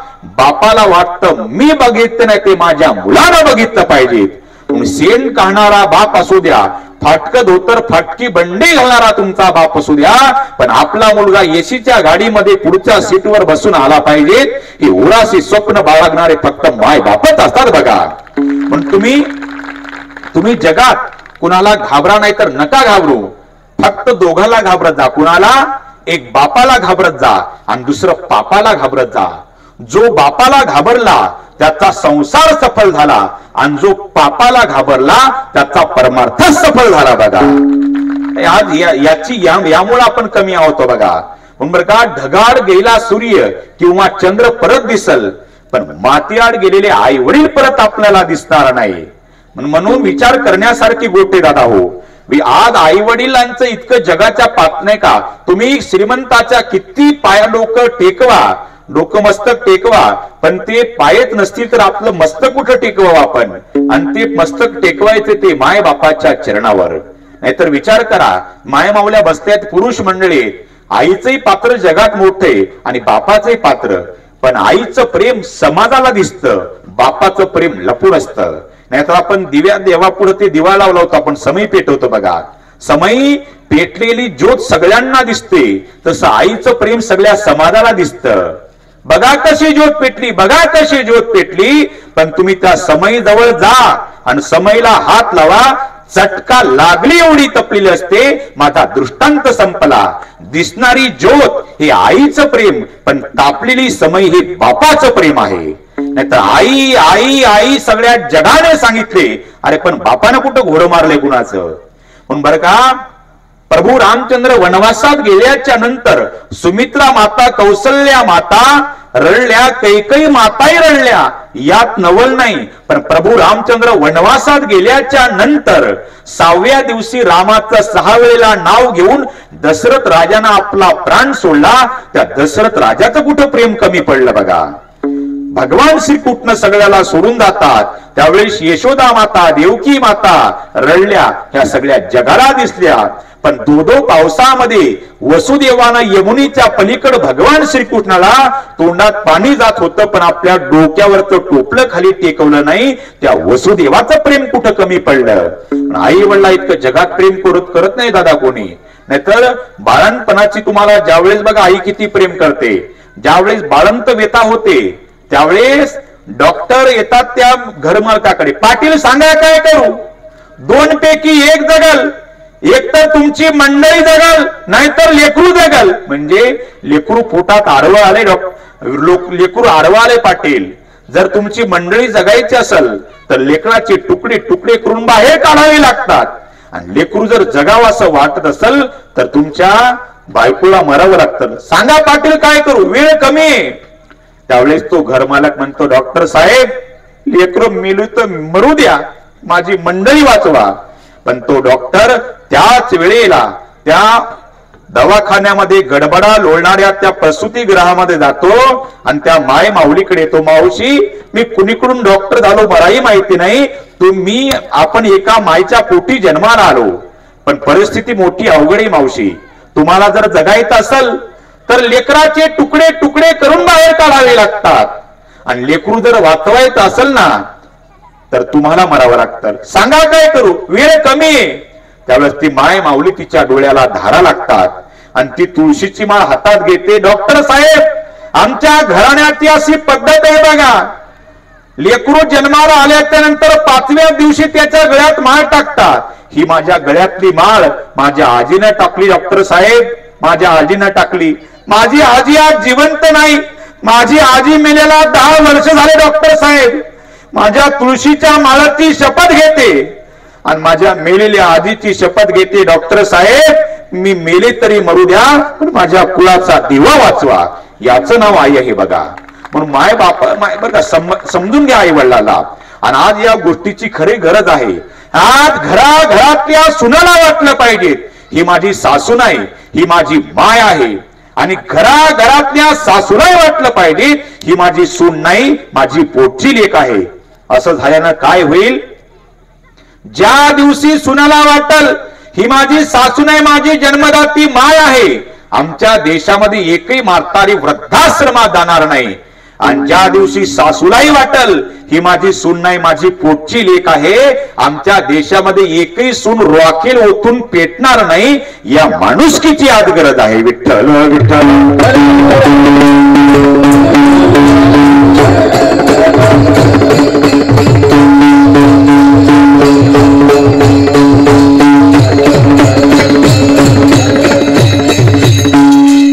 तर विचार करा, माणसं कुत्रे सांभाळतात पण आई वडील सांभाळत नाहीत. किती कुत्र्यावर नाही का 4-4, 10-10 हजार महिन्याला खर्च करतात नाही का? अहो तुम्ही जर तुम्हाला जर आजचं कीर्तन ऐकलं, घरी जा, जर मायबाप घरी नसतील तर बायकोच्या एकांतात पाया पडा. काय हरकत एकांतात पाया पडायला? डोकं ठिकाणावर आलं माझं. माझ्या मायबापाला वृद्धाश्रमातून आणतो म्हणावं. ती म्हणजे घरात नाही का जर्सी गोठ्यात ठेवतो म्हणावं. आणि माय बापाच्या साठी मुलाबाळातली उरलेली एखादी भाकर आपल्या पॅन्टच्या खिशामध्ये घाला आणि गोठ्याकडून गाडी आपली नेत असताना मोटरसायकल गोठ्याच्या पुढे उभी करा. तुमची वेळ वाचवतो मी. उतरू नका खाली, तशीच खिशातली भाकर तुम्ही गोठ्यात फेका. ती गव्हाणीत पडली का शेणात बघू नका. तुम्ही जा, तुमचं काम झालं. आता तुमच्या माईला दिसत नाही, ती घुसत घुसत घुसत घुसत त्या भाकरीपर्यंत येईल आणि ती पाण्यामध्ये ती भाकर टाकल आणि एक एक घास खाता गणित म्हणेल, का हो माझ्या दादानं भाकरी किती कशी दिली हो बाबा. आणि मग त्या म्हातारे आपण वृद्धाश्रमात होतो 4 वर्ष, ते खाकी कपड्यावाले आपल्याला गरम चपात्या द्यायचे, पण त्या गरम चपात्यात जो मला आनंद वाटत नव्हता तो माझ्या फेकलेल्या दादाच्या भाकरीत वाटतो का. भाकर माझ्या दादानं दिली म्हणाल, भाकर माझ्या लेकानं दिली म्हणाल, भाकर माझ्या मुलानं दिली म्हणाल. अरे कुत्र, तुम्ही किती प्रेमानं सांभाळा, एक दिवस तुम्हाला चावल्याशिवाय राहणार नाही. माय बापाला फेकून भाकर वाढा आशीर्वाद दिल्याशिवाय मरणार नाही. इतकं आईचं पात्र जगामध्ये मोठं आहे. म्हणून उगी धन्यता दिली नाही बरं का. ज्ञानोबाला एवढे झाले, मात्या पित्याला धन्यता दिली नाही का. धन्य महाराज जन्मले संसारी, जे ध्याते अंतरी नारायण. नारायण गाय नारायण ध्याय, धन्य त्यासी माय प्रसवली. इतकंच नाही तर प्रसवली तया कुळाचा उद्धार, तो तरी निर्धार नामा बने. शेवटच्या चरणामध्ये नामधारकाच्या अख्ख्या कुळाला धन्यता देतात. पण आपल्या कुळामध्ये एखादा भगवत भक्त जन्माला आला, एखादा देशभक्त जन्माला आला तर आपल्या 21 कुळाचा उद्धार होतो. आईच्या अगोदरच्या 7 पिढ्या, वडिलांच्या अगोदरच्या 7 पिढ्या आणि आपल्या पुढच्या 7 तरीक असा 21 कुळाचा उद्धार होतो.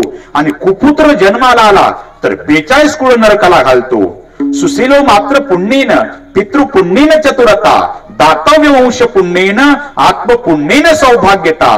शिलवान मुलगा जन्माला आला, आईचं पुण्य. विद्वान जन्माला आला, बापाचं पुण्य. उदार जन्माला आला, वंशाचं पुण्य. आणि भाग्यवान जन्माला आला, त्याचं स्वतःचं पुण्य. आणि या उलट कुपुत्र जन्माला आला, उन्मत्तो मात्र दोषेन, पितृदोषेन मूर्खता, कार्पण्य वंश दोषेन, आत्मदोषेन दरिद्रता.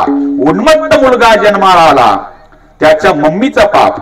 मूर्ख जन्माला आला, त्याच्या बापाचा पाप. कंजूस जन्माला आला, त्याच्या वंशाचा पाप. आणि दरिद्री जन्माला आला, त्याचा स्वतःचा पाप.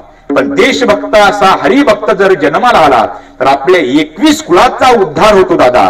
म्हणून मी बरं का या मुंगसे परिवाराला मी धन्यवाद देतो. दोन्ही भाऊ देशभक्त आहेत बघा. ही देशभक्ती करणं काही साधारण गोष्टी नाही बघा. ज्यामुळे बरं का या जगामध्ये फक्त 2 नोकऱ्या श्रेष्ठ आहेत, जय जवान जय किसान. लाल बहादूर शास्त्री यांनी दिलेला हा नारा आहे बघा. खऱ्या अर्थानं आज शेतकरी राब राब शेतामध्ये राबतो. कुणा करता? अहो शेतकऱ्याचं जीवन काय, 10-5 पोत्याचं त्याला ते पोत अन्नधान्य लागतं एका वर्षाला, पण 100 क्विंटल शेतामध्ये पिकवतो. कशा करता? बाकीचं 90 क्विंटल कोणा करता? या भारतातल्या जनते करता. नाहीतर विचार करण्यासारखी गोष्ट आहे. म्हणून जेवताना त्या शेतकऱ्याला कधी विसरू नका, ज्याच्यामुळे आपण 2 टाइमचं जेवण करतो. आणि त्या शेतकऱ्याचे लेकर सीमेचं रक्षण करतात, ज्यांच्यामुळे आपण रात्रभर सुखानं जगतो. त्या लष्कराला कधी विसरू नका, त्यांच्यामुळे आज आपण सुखी आहोत बघा दादा हो. नाहीतर एक विचार करण्यासारखी गोष्ट आहे. मग असं कोणीही देशभक्त होऊ शकत नाही. जेव्हा एखाद्या आईचं हृदय फुलाचं आणि मनामध्ये देशभक्तीची आवड, तेव्हाच एखादा फौजी जन्माला येतो. म्हणून त्या फौजीची मैत्री करायला वेळ लागेल, पण कळेल ना तेव्हा वेळच लागेल बघा. नाहीतर माणसं विचार करण्यासारखी गोष्ट बघा. म्हणून आपल्या हिंदुस्थानामध्ये सर्वच जर तुमच्या माझ्यासारखे गोपीचंदनवाले असतील तर कारगिलच्या सीमेवर वैऱ्याला कोण अडवणार?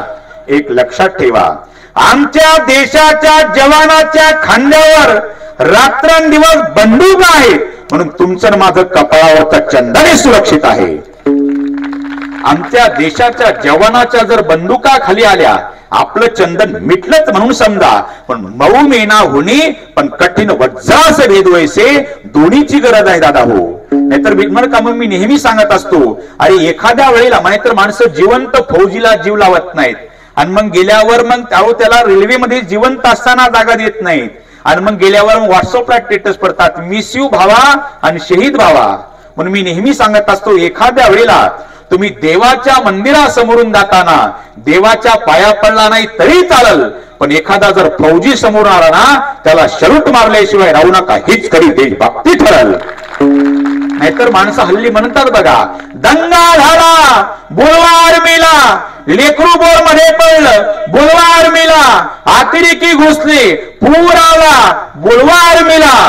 अरे मग 15 ऑगस्टला 26 जानेवारीला बोलवा ना एखाद्या इंडियन आर्मीला. त्यांच्या हातात उद्यान झेंडा वंदन. खऱ्या अर्थानं तिरंगेची किंमत त्यांना आहे. अरे वाऱ्यामुळे नाहीतर सैनिकाच्या श्वासामुळे फडकतो आपला तिरंगा, याची जाण ठेवणं आज गरजेचं आहे.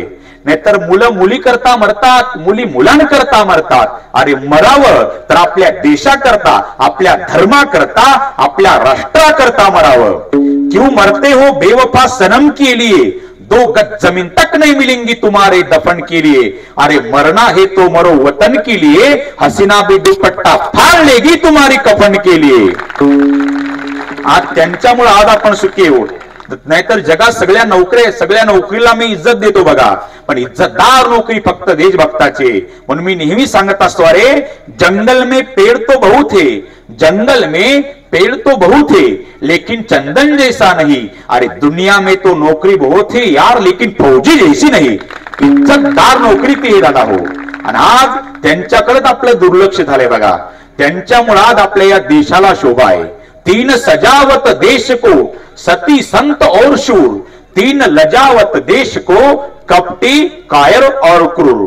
म्हणून मी या जगामध्ये फक्त 2च पांडुरंग मानतो बघा. या जगामध्ये कोणकोणते? एक पंढरपूरचा पांडुरंग परमात्मा विटेवर उभा आलेला आहे.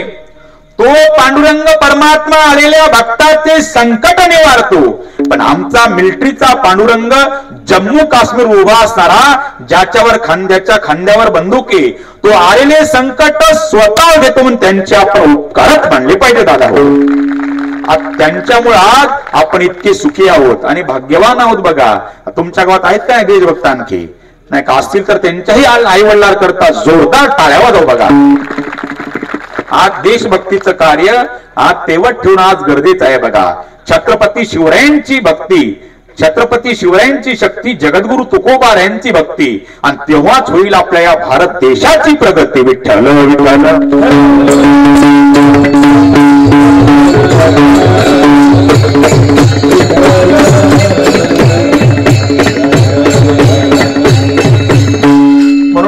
मी आत्ताही सांगून गेलो बघा. कारण की संस्कार देतानाच नाही, इतकंच नाही तर संस्कार देतानाच आपल्या मुलाला आपण असे द्यावे. अपने बच्चे को ए फॉर एप्पल नहीं, बी फॉर बॉल नहीं और सी फॉर कैट नहीं, तो अपने बच्चे को A for army, B for border और सी फॉर छत्रपति शिवाजी महाराज बताइए. निश्चित तौर से देशभक्त ही बनेंगे. थोड़ा भी को दिया. जहां डाल डाल पर सोने की चिड़िया करती है बसेरा, ओ भारत देश है मेरा, ओ भारत देश है मेरा. जहां डाल डाल पर सोने की चिड़िया करती है मेरा,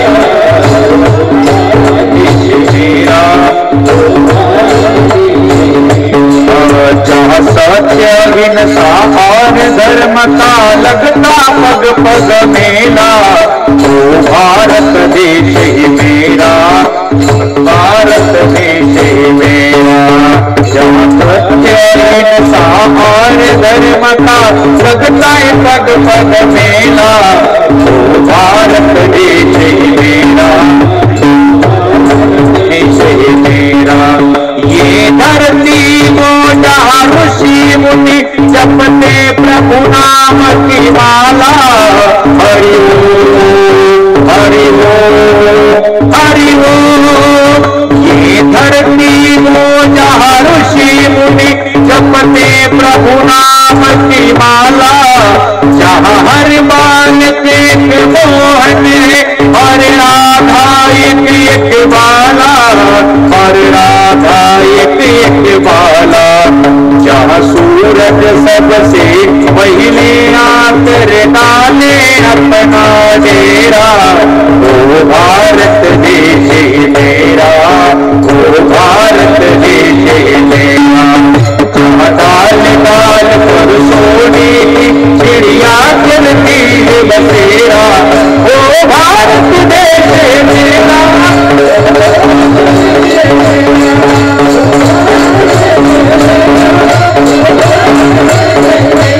भारत माता की। विचार करण्यासारखी गोष्ट बघा, आपल्या या देशामध्ये अनेकांनी बलिदान दिलं आपल्या भारत देशाकरता, म्हणून आज आपण इथे आनंदाने सुखात आहोत बघा. नाहीतर विचार करा, तारीख होती 23 मार्च 1931 सालची घटना. लाहोरच्या सेंट्रल जेलमध्ये क्रांतिकारी वीर भगतसिंग, राजगुरू आणि सुखदेव या 3 क्रांतिकाऱ्याला ज्यावेळेस ठराविक वेळेच्या अगोदरच 12 तासांना फासावर देण्याचं जाहीर झालं, त्यावेळेस लाहोरच्या सेंट्रल जेलची घटना. आणि सांगितलं की ते चरणसिंह नावाचा एक वार्डन होता, त्याला सांगितलं ठराविक वेळेच्या अगोदर 12 तासांना फासावर जायचे, बाकीच्या कैद्यांना सांगा आपापल्या कोठडीत जा म्हणावं. सगळे कैदी आपापल्या कोठडीत आले.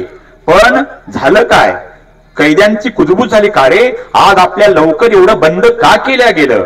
त्यावेळेस एक पळत एक बरकत नावी आला आणि त्या बरकत नाव्यानं सांगितलं, बरकत नाव्याला विचारलं, अरे बरकत एवढं लवकर आज का बंद केलं आम्हाला. त्या बरकत नाव्यानं सांगितलं, वीर क्रांतिकारी भगतसिंग, राजगुरू आणि सुखदेव या 3 क्रांतिकार्याला ठराविक वेळेच्या अगोदरच 12 तासांना फासावर जायचंय असं जाहीर झालंय, म्हणून आपल्याला तुम्हाला सगळ्याला बंद केलंय असं म्हटल्याच्या नंतर सगळे कैदी रडायला लागले. पण त्या कैद्यामध्ये एक पंजाबचा कैदी होता, तो पुढे आला, त्यानं हात जोडले बरकत नाव्याच्या पुढं. त्यानं सांगितलं, आयुष्यात मी काही मागितलं नाही बाबा तुला, पण एक मागतो. काय? 14 नंबरची कोठडी आहे जिथे वीर क्रांतिकारी भगतसिंग राहतात, त्यांच्या कोठडीमध्ये जा आणि त्यांची एखाद तरी वस्तू घेऊन ये माझ्या करता. पेन वही पुस्तक कशा करता, ही पेन वही पुस्तक माझ्या मुलांना देणार आणि सांगणार ही पेन भगतसिंगाची आहे, ही वही राजगुरूची आहे, एवढं काम कर. तो असणारा नाही का बरकत नावी गेला 14 नंबरच्या कोठडीमध्ये. क्रांतिकारी भगतसिंग आपल्या मस्तीमध्ये डोलत होते, त्यांनी त्या वस्तू घेतल्या बरकत नाव्यांनी. वाटाव्या कोणाला इतक्या, गर्दी इतकी झाली होती, चिठ्ठ्या टाकल्या गेल्या, लकी ड्रॉप टाकल्या गेल्या, ज्याच्या त्याच्या नावानं चिठ्ठ्या वाटल्या गेल्या, वस्तूही वाटप झाल्या. पण झालं काय, भगतसिंगाच्या त्या 14 नंबरच्या कोठडीमध्ये त्यांचे नेहमीचे आवडते वकील प्राणनाथजी मेहता तिथं आले आणि क्रांतिकारी भगतसिंगाला म्हणतात, भगतसिंग तुम्हाला काय माहितीये का, काय ठराविक वेळेच्या अगोदरच तुम्हाला 12 तासानं फासावर जायचंय असं वरून आदेश आले. त्यावेळेस क्रांतिकारी भगतसिंग हसले, वीरों को एक दिन मरना ही पडता है. पर ते जाऊ द्या, प्राणनाथ मेहता तुम्ही मला दररोज पुस्तक वाचायला आणायचे, ते मला पुस्तक वाचायला आणलं का नाही. त्या प्राणनाथ मेहतानं डोक्याला हात लावला, बाप रे काय म्हणाव्या क्रांतिकार्याला, ज्याचं मरण काही मिनिटावर, सेकंदावर, घंट्यावर आलं, तो क्रांतिकारी. ती बॅटरी कोण फिरवाली, बॅटरी नका फिरवती, चालू केले का असं मोठं लेकर फिरवलेत काय की, विठ्ठल विठ्ठल.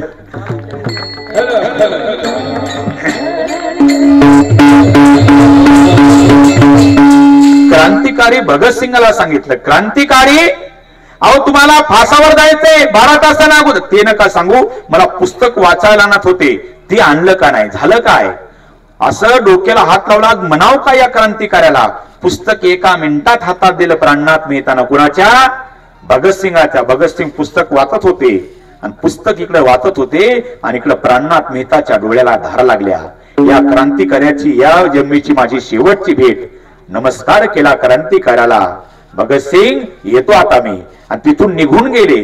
तिथून निघून जाणार त्याच वेळेला भगतसिंगांना पुस्तक वाचणारा, थांबा प्राणनाथजी. काय अहो आता तुम्ही चालले, पण एक काम करा, सुभाषचंद्र बोस बाबू यांना माझा एक निरोप आवर्जून द्या, संदेश द्या. का त्यांनी मला लढ्यामध्ये फार मदत केली. सुभाषचंद्र बोस बाबू यांना माझा नमस्कार सांगा शेवटचा. आणि क्रांतिकारी भगतसिंग असं म्हणत असताना डोळ्याला धारा लागल्या प्राणनाथ मेहताच्या.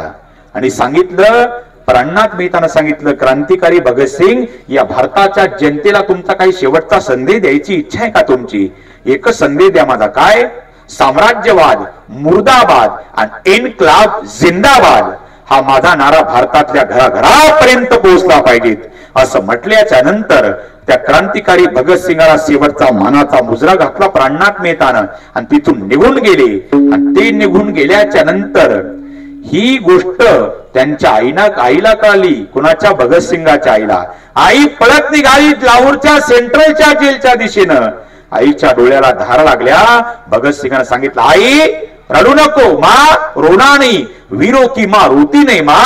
अगं आई, ज्यावेळेस मला फासावर देण्यात येईल तू माझ्या पुढे येऊ नको आई. तू रडल्याच्या नंतर ही ब्रिटिश इंग्रज अधिकारी म्हणते, अरे देखो एक वीर भगतसिंग की माँ कैसे रो रही है, माँ आप रोना नाही और आप आना नाही. असं म्हटल्याच्या नंतर आई म्हणली, राजा मी येणार नाही, पण माझी कूस पवित्र केली. अरे तुझ्यासारखा हिरा माझ्या पोटी जन्माला आला. अरे किती नाव केलं. चंद्रसूर्य असेपर्यंत ज्यावेळेसच्या भारताच्या गॅझेटमध्ये, भारताच्या इतिहासामध्ये सोनेरी शाही तुझं ज्यावेळेस नाव कोरल्या जाईल, तुझ्या नावाच्या पुढे माझंही नाव लावल्या जाईल. असा क्रांतिकारी कोणाच्या पोटी जन्माला आला होता. माझ्या नावाला एवढं मोठेपण भेटलं राजा तुझ्यामुळं. आणि त्या आईनं, आई म्हणली येत नाही. आई तिथून निघून गेली. पण झालं काय? क्रांतिकारी भगतसिंगाच्या डोळ्याला धारा लागल्या. त्यानं विचार केला, आज तिथे एक सफाई कामगार आला. त्याचं नाव होतं बेबे. बेबे नावाच्या सफाई कामगाराला बोललो, बाळा आई, अरे इकडे बाबा. काय?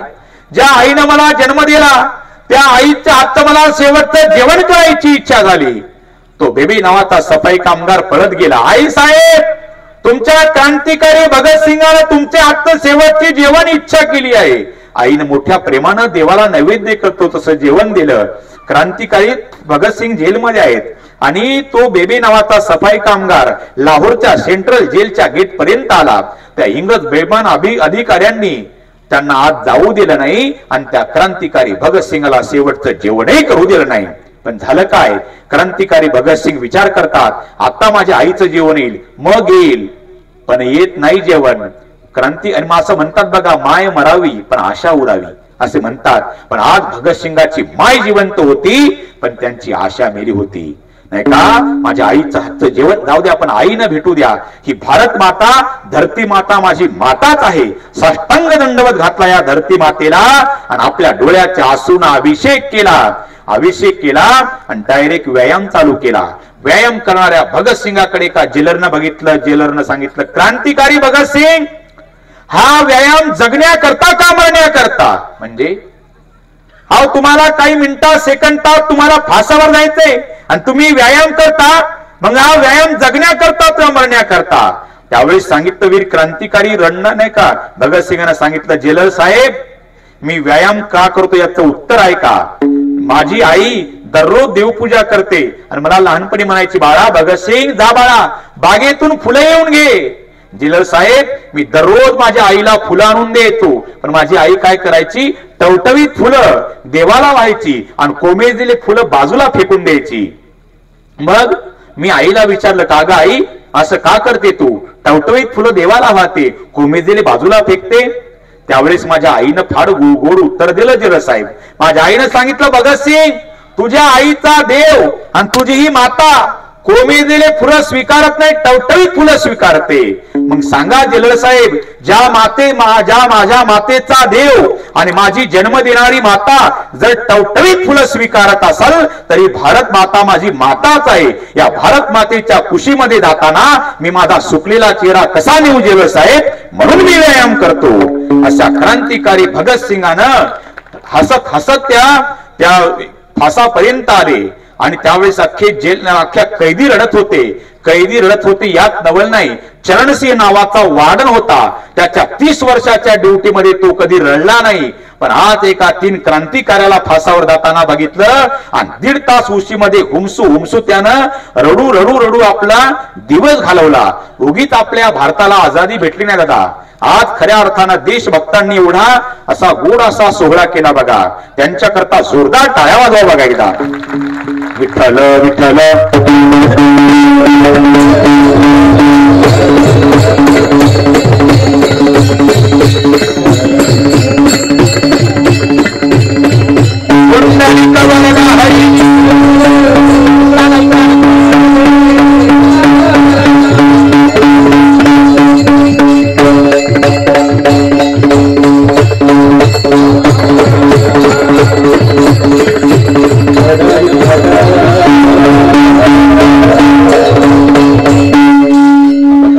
असं नियोजन या दोन्ही भावांनी केलं बघा. आणि बघा आम्ही रामायण फक्त करतो आणि हे रामायणासारखं वागतात. पण बघा तुम्ही म्हणसाल महाराज तुम्ही आता रामायण चालू करता का? रामायण चालू करत नाही, पण तुम्हाला एकाच वाक्यात तुम्ही गुरुवारी ढोकमानांचं रामायण आपण ऐकलंच आहे, पण तुम्हाला एकाच वाक्यात 10 सेकंदाच्या आत कशाला म्हणतात रामायण आणि कशाला म्हणतात महाभारत एकाच वाक्यात सांगतो बघा. का? या बंधूचं प्रेम ऐकून मला हे रामायण सांगायची एकाच मिनिटात, एका मिनिटात नाही 10 सेकंदात तुम्हाला सांगतो कशाला म्हणतात रामायण आणि कशाला म्हणतात महाभारत. माझं ते माझं आणि दादाचं तेही माझं याला म्हणतात महाभारत. कळलं का? महाभारत. आणि कशाला म्हणतात रामायण? दादाचं ते दादाचं आणि माझं तेही दादाचं याला रामायण म्हणतात. कळलं ना? पण माझं ते माझं आणि दादाचं तेही माझं याला दुर्योधन म्हणतात. आणि दादाचं ते दादाचं आणि माझं तेही दादाचं याला भरत म्हणतात. आणि आज भरतासारख्या भावाची गरज आहे दादा, तर विचार करण्यासारखी गोष्ट आहे. आज बंधू प्रेम आज गरजेचं आहे. दोघा भावांची ओढी एकी आज खऱ्या अर्थानं आज याची गरज आहे दादा. हो, बंधू प्रेमाची आज नितांत गरज आहे. नाहीतर मी नेहमी सांगत असतो बघा, ज्याला परमार्थातलं राजकारणाचं काहीच माहित नाही म्हणून कोणी राजकीय मंडळी असेल तर माझं वाईट म्हणून घेऊ नका बघा, पण एक वाक्य सांगतो बघा, तुम्हाला पटण्यासारखं सांगतो बघा. तर आता म्हणून का नाहीतर विचार करा, माणसं म्हणत असतात धनंजय मुंडे साहेबानं आणि पंकजाताईनं एकत्रित आलं पाहिजेत, उद्धव ठाकरे साहेबानं आणि राज ठाकरे साहेबानं एकत्रित आलं पाहिजेत, अजित दादानं आणि सुप्रियाताईनं एकत्रित आलं पाहिजे, पण त्यांच्या अगोदर तुमच्या माझ्या बापानं चुलत्यानं एखादा गेला पाहिजेत. याची खरी गरज आहे. हे सगळे एक आहेत, पण आपण सक्का भाऊ असताना दारासमोर दार पण तोंड पाहत नाही, ही मोठी शोकांतिका आहे बघा. बंधू प्रेम या दोन्ही बंधूंनी टिकवलं. आमचे मुकीन भाऊ असतील आणि दत्तात्रय भाऊ असतील आणि त्यांचा हा परिवार असेल म्हणून बरं का.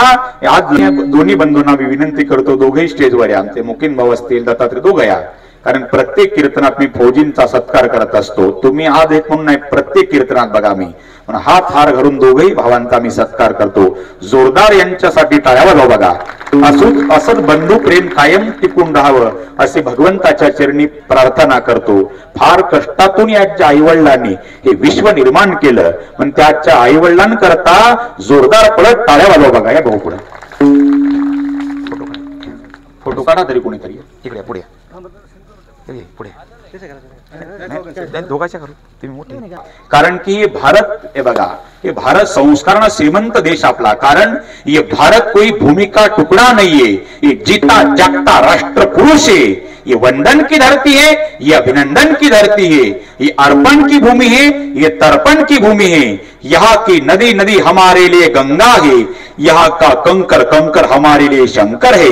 हम जिएंगे तो इस भारत के लिए और मरेंगे तो इस भारत के लिए, और मरने के बाद भी गंगा जल में हमारे बहती हुई अस्थियों को कोई कान लगाकर सुनेगा तो एक ही आवाज आएगी, भारत